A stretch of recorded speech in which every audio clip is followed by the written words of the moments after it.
పనికి పోతున్నారు. ఇవాళ ఆటోలు నడుపుకున్న మా యువకులను అడుగుతున్నా, మీ ఆటోలు నల్గొండ జిల్లాలో రంగారెడ్డి జిల్లాలో మీరు నమోదు చేపించుకొని రిజిస్ట్రేషన్ చేసుకుంటే హైదరాబాద్ లో తిరగొద్దని మీ మీద 20,000 50,000 జుర్మానా మీకు విధిస్తుంటే పోలీసు వాళ్ళతో కొట్లాడి అనుమతి ఇప్పించింది నేను.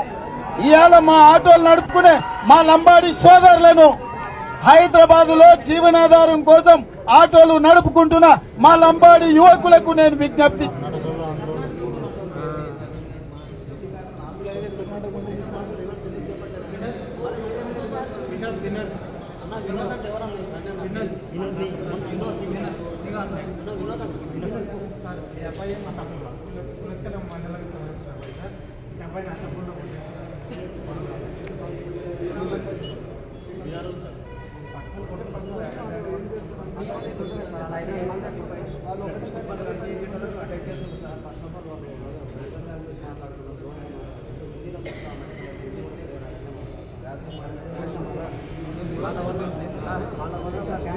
నేను అధికారులతో ప్రెషర్ లేకుండా చేస్తాను.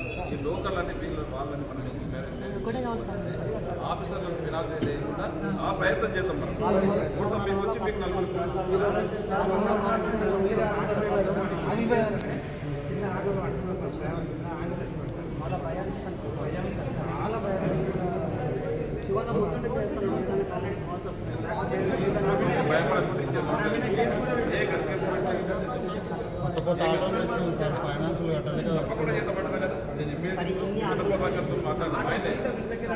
ట్రాన్స్పోర్ట్ మినిస్టర్ ఆయనే, మీ అకౌంట్ కానీ ఎంతో చూసేది ఆయనే. ఆయనకి డైరెక్ట్ చెప్పడం అవసరం ఉంటుంది. సీఎం